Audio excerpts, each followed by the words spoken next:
Hello students, today I am going to explain you chapter number 7 cyber ethics. Cyber ethics means internet को use करते हुए हमें किन किन बातों को ध्यान में रखना चाहिए, इंटरनेट की हेल्प से हमें क्या क्या फ़ायदे हैं और क्या क्या हमें नुकसान हो सकते हैं, इन सब बातों को हम इस चैप्टर में पढ़ेंगे।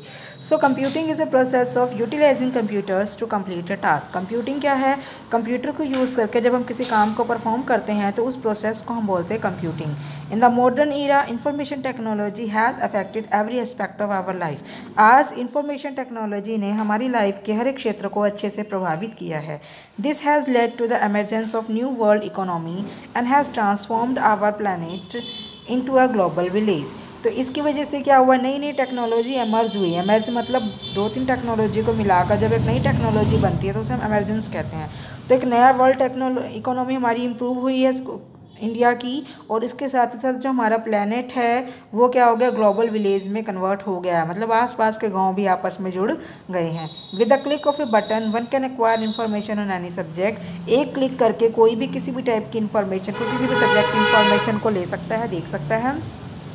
Gate answers to almost all queries, हर एक क्वेरीज के सभी आंसर उसको मिल जाते हैं। And stay connected with the world, और वर्ल्ड के साथ वो जुड़ा हुआ रहता है। However, with this opportunity comes with responsibility of ethically publishing of the information technology. और किसकी utilization of the information and technology, और किसकी वजह से पॉसिबल हुआ है, इंफॉर्मेशन एंड टेक्नोलॉजी को कंबाइन करके आपको ये अपॉर्चुनिटी प्रोवाइड हुई है। आफ्टर दैट एथिक्स, एथिक्स क्या है? Ethics is the system of moral principal that differentiate between good and bad practices. Ethics का मतलब है वो नैतिक, मॉरल मतलब नैतिक वैल्यू जो हमें सही और गलत के बीच में पहचान करवाते हैं। Computers ethics include the code of conduct to use information technology is a responsible way. इस तरीके से कंप्यूटर एथिक्स में भी क्या है, बहुत सारे ऐसे इंफॉर्मेशन टेक्नोलॉजी को इन्वॉल्व किया गया है जिसमें हम कंप्यूटर को यूज़ करके रिस्पॉन्स करते हैं। It fulfills the requirement of an individual user without manipulating or destroying the data of any other user। इसमें क्या होता है कि एक यूज़र की ज़रूरतों को पूरा किया जाता है बिना किसी बदलाव या बिना किसी चेंजेस के कि दूसरा यूज़र उससे अफेक्ट हो। The responsible behaviour on the internet in many ways align with all the right behaviour in every day life. तो सबसे अच्छा तरीका क्या है कि हमें एक रिस्पॉन्सिबल बिहेव करना चाहिए इंटरनेट को यूज़ करते हुए। हाउएवर द रिजल्ट में भी सिग्निफिकेंटली डिफरेंस। तो जो इंसान कैसे बिहेव करता है वो अलग अलग इंसानों का अलग अलग रिजल्ट हो सकता है। Therefore all computer user must follow computer ethics. इसीलिए जितने भी कंप्यूटर के यूजर्स हैं उन्हें कंप्यूटर एथिक्स को फॉलो करना चाहिए। इस चैप्टर में हम पढ़ेंगे नेटवर्क्स क्या है, साइबर एथिक्स क्या है, फ्रॉड क्या है, ई कॉमर्स से कैसे फ्रॉड होता है, intellectual and digital property rights क्या क्या हैं। ठीक है, ये सारी चीज़ें हम इसके अंदर इस चैप्टर में पढ़ेंगे। तो फर्स्ट टॉपिक है आपके पास networks. The term network is a combination of two word net, internet and etiquette good manner. जो नेटवर्क है वो दो शब्दों को मिलाकर बना है, नेट प्लस एटुकेट। नेट का मतलब है इंटरनेट, एटुकेट का मतलब है good manners. It is defined as a special set of rule that govern the behaviour of a user communicating online. Network के अंदर वो रूल्स रेगुलेशन होते हैं कि एक यूज़र इंटरनेट को यूज़ करते हुए कैसे दूसरे यूज़र के साथ बातचीत करता है। The communication can be via email, communication वो ईमेल के जरिए भी कर सकता है, फॉर्म के जरिए भी कर सकता है, ब्लॉग के जरिए भी कर सकता है, सोशल नेटवर्किंग साइट भी यूज़ कर सकता है। You should adhere to the same standard of behaviour online that you follow in real life. जिस तरह से आप अपनी रियल लाइफ में गुड मैनर को फॉलो करते हो, इंटरनेट को यूज़ करते हुए भी आपको गुड मैनर को फॉलो करना चाहिए। तो कुछ गाइडलाइंस यहाँ पर है कि जब आप ऑनलाइन कम्युनिकेट किसी से करते हो तो आपको कौन कौन सी गाइडलाइन को फॉलो करना चाहिए। फर्स्ट है use proper salutations and signature. While communicating online always begin your message with salutation and end it with your name और सिग्नेचर। सैल्यूएशन का मतलब होता है ग्रीटिंग के साथ आपको मैसेज को शुरू करना चाहिए, hi, hello, how are you, like this. और लास्ट में सिग्नेचर होना चाहिए। सिग्नेचर मतलब लाइक आपने लास्ट में लिख दिया लाइक मेरा है कालरा फैमिली, ठीक है, एंड थैंक यू, रिगार्ड्स, ऐसे आप लास्ट में फिनिश कर सकते हो। सेकेंड है इंक्लूड अ सब्जेक्ट लाइन। आपका जो मैसेज का कम्युनिकेशन का जो टॉपिक है उसका एक सब्जेक्ट होना चाहिए। Give a descriptive phrase in the subject line of the message header that convey the purpose of the message. आपको एक सब्जेक्ट बताना होगा ताकि आपके मैसेज का पर्पस समझ आ सके।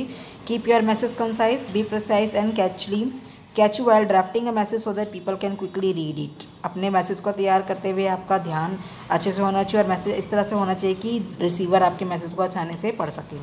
Be respectful, avoid sarcasm, respect के साथ आपने बात करनी है। Treat others as you would like to be treated by others, दूसरों के साथ वैसे व्यवहार करो जैसा आप उनसे अपने लिए चाहते हो। डू नॉट इंक्लूड स्क्रैस्टिक और including comment in your message.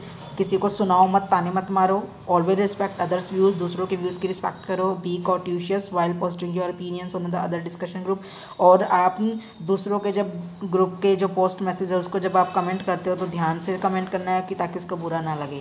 Respect others privacy, दूसरों की प्राइवेसी को रिस्पेक्ट करना। डू नॉट रीड और forward another's person's mail without seeking his permission, बिना किसी के परमिशन के किसी के भी मैसेज को पढ़ो मत, ना ही किसी को फॉरवर्ड करो।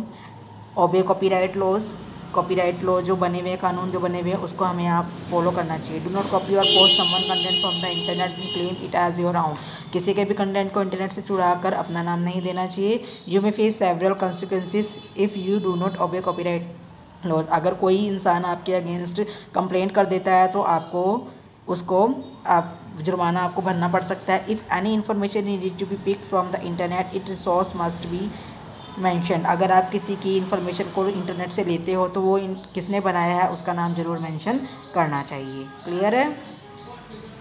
उसके बाद है do not indulge in spamming. Spamming refers to the flooding the users inbox with unwanted advertisement and message. Spamming का मतलब क्या होता है, बिना किसी ज़रूरत से बिना किसी अनजान आदमी को मैसेज भेजते रहना। जब आप किसी इंसान को नहीं जानते क्यों उसे मैसेज भेजना, तो जब हम किसी व्यक्ति को बिना जान पहचान के मैसेज भेजते हैं तो उसे हम स्पैमिंग कहते हैं। Never send forward to respond to such spam message, इस तरह के मैसेज को हमें नहीं तो किसी को सेंड करना चाहिए, ना ही किसी को फॉरवर्ड करना चाहिए। Use appropriate language, remember to check your spelling and grammar before posting your message. जब आप किसी को मैसेज भेजते हैं तो अपनी स्पेलिंग और ग्रामर को अच्छे से चेक कर लीजिए। हमेशा इस बात को समझो, whenever you are explaining should always make sense, जब कभी भी आप किसी चीज़ को एक्सप्रेस करना चाहते हैं तो उसका अच्छे से सेंस होना चाहिए। Be polite and courteous to everyone, और नम्रता के साथ आपने लोगों से बात करनी चाहिए।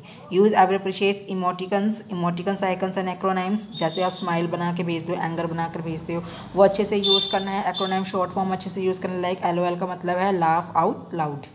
ठीक है, इस तरह से आपने ईमेल के अंदर भी शॉर्ट फॉर्म को आप आसानी से यूज़ कर सकते हो। Do not reveal sensitive information online, अगर कोई ऐसी इन्फॉर्मेशन दूसरों को नहीं पता चलनी चाहिए तो आप उस ऐसी इन्फॉर्मेशन को ओपन मत करो। Like to minimise the cyber threat be vigilant to take precaution while using the internet, अगर आप थ्रेट से बचना चाहते हो तो इंटरनेट को यूज़ करते हुए आपको कुछ सावधानी को बरतनी चाहिए। Never share your sensitive information such as password, ATM pin, credit card number, lock number, ऐसी इन्फॉर्मेशन किसी के साथ आपको शेयर नहीं करनी चाहिए। लास्ट पॉइंट है be tolerant and careful. Every person has their own views regarding any matter, हर एक इंसान का हर एक मैटर का अपना अपना व्यूज़ हो सकता है। Therefore while posting a question ask the appropriate one, अगर आप कोई क्वेश्चन पूछ रहे हो always hear and respect others people's idea, तो दूसरों की सुनो भी और उनके आइडिया की रिस्पेक्ट भी करनी चाहिए। तो ये कुछ गाइडलाइन थी जिसे आज हमने पढ़ा।